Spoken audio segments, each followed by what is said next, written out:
All right, so welcome back. This is video number 3, and let's talk about starting on the right foot. So you learned in the previous video that you can't jump on Instagram and just sell, and sell. You can't do any type of direct selling. Selling is in a different way. It's a very indirect selling, and I'll talk more about that in just a minute. And this is why most people fail. That's what they do. They jump on Instagram assuming it's Facebook, and they can't figure out why they're not making sales, all right, or why they're not getting fans. So let's make sure that you start out on the right foot, all right? So the secret here is to build a brand or a lifestyle. So if you think about what I talked about earlier in the previous video, I said that people go to Instagram because they want to know more about a brand. Maybe they discovered the brand or the lifestyle in Facebook, but then they want to go to Instagram and they want to learn more. So this is where they follow people, and you'll see lifestyle-wise, they'll post pictures of themselves, they'll post pictures of their life in relation to what they do, just to basically build a personal relationship. So think about Facebook as, okay, I discovered you and I am more part of a community. But Instagram is like, okay, I get to see more about what's happening in your life, not just about related to what we're interested in, both of us, like shared interest wise, but I get to see what's in your life, what's happening, what the good, the bad. So you're basically building a relationship. So the end goal for you should be to become an influencer, which means, a brand that will have real influence on people's decisions. So you can influence people by the pictures that you post, basically. And people are waiting for that kind of stuff. They want ideas, they want inspiration, they want quotes. So you'll notice a lot of quotes are on Instagram. You'll notice some quotes on Facebook as well, but you'll notice a good amount on Instagram, and you'll notice a lot of those type of images. So everything from about what to wear, what to buy, where to shop, what to do, and where to go. So you see what I'm saying here? It's a lifestyle mentality. Society has changed so drastically that back in the day, you could just say, go buy this, and they would go buy that. They would take your word for it. But now they want to see that you're genuine, that you're a real person that they can actually deal with. So before you can sell, they need to get, to know you, and you need to get people to follow you, of course, right? So you need to build a following before you can actually sell. So like I said, in our society nowadays, people want to know you. They have discovered you on Facebook, and they want to hear all about your lives, your drama, everything. So now you got to pick and choose what you post. So let me give you an example here. Let's say that you are a scuba diver, all right? So on your Instagram profile, you would show a typical day as a scuba diver. So, things you do, happy times, sad times, things you run into, problems you run into as a scuba diver, the type of equipment you would buy, what tools are great, what tools are not, all that. So why would you want to do that? Well, if you think about the dollar signs, you think about the profit. As a scuba diver, you could be showcasing tools that you are using. And this could easily translate into, let's say, for example, a Shopify store where you sell scuba equipment. Maybe you can do an AliExpress drop shipping thing where they buy the product, you ship it from AliExpress, you get a cut of it. And you don't even have to actually stock any type of inventory in your Shopify store. So that's something to look forward to from Instagram. You get to indirectly sell about things, because at the end of the day, people are going to want what you have. They feel, okay, if I have the same software tools, or if I have the same tools or equipment that you have as a scuba diver, or as whatever you're trying to do, as lifestyle or brand, they're more likely to buy it, right? So it can be Shopify store, it can be an affiliate promotion, it can be a sponsor post from a scuba gear company, which we'll talk more about later down the road. But before you can do all of that, you need to have a brand. You need to have the ability to create a lifestyle, right?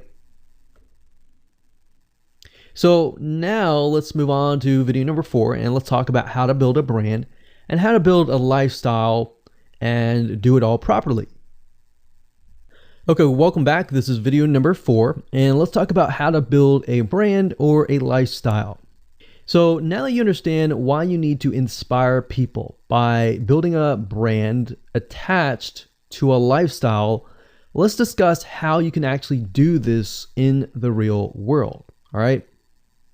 So a brand is more than just a logo. You can go on graphicriver.net or any other site and get a logo.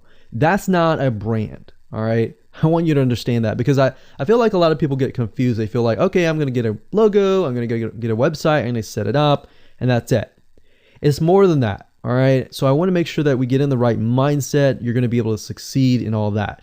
So it's an attachment or an identity. That's what a brand is. And the lifestyle itself just helps kind of build and grow the brand. Now, you might be thinking, well, what if I don't have that lifestyle? Well, just wait a minute and I'll talk about that in just a minute. All right. So try to figure out, as of now, what sort of identity you want to create as part of that brand. And then figure out what people want to be like, what they aspire to be, and all that, right? Because our society has changed to the point where people want to find their identity.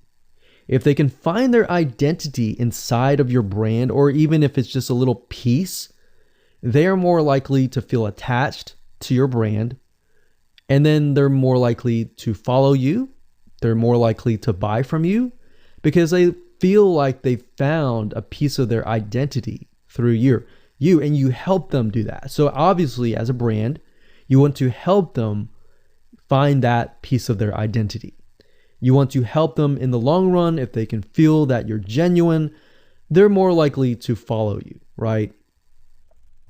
So, I mean, if you think about yourself, if you find something about yourself that could potentially improve yourself, improve your hobby, improve your likes, and avoid the dislikes and all that, you're more likely to trust that brand, that person, that company, right?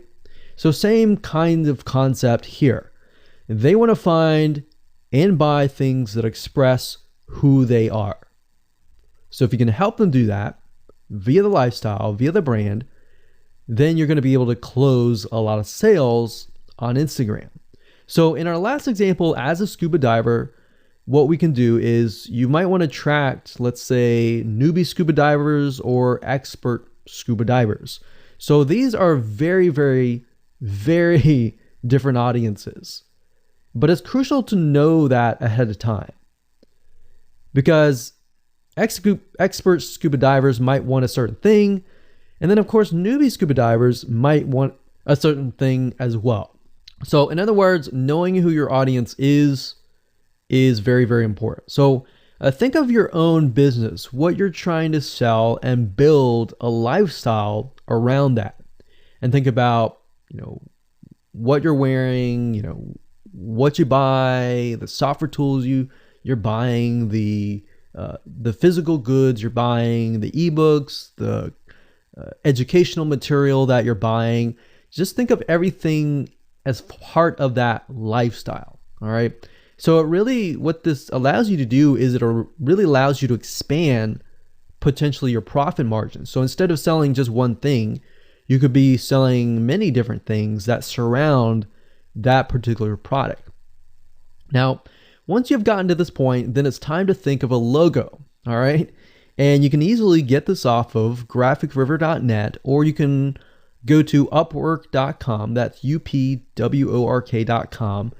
And you can find a graphic designer, a logo creator, designer, and get one created for you. Now, when you create a logo, you want to specifically choose something that relates to your niche. So a scuba diver attracting newbie scuba divers, you could find a scuba diver logo and name it something that would attract your audience. So newbie scuba divers are obviously going to want to learn from expert scuba divers, and of course the same thing. So they might be attracted to a certain element, but they're still going to have a very different mindset, right? Newbie scuba divers, they might be more likely to buy pretty much everything. Expert scuba divers may be more reluctant, right? Or more skeptical. So that's just something to think about as you begin to build your brand. So a quick recap here: make sure to create an identity and be ready to inspire. All right. So that's what it really comes down to. And that's what brings us to the next question, which is what creates inspiration, which we'll talk more about in video number 5.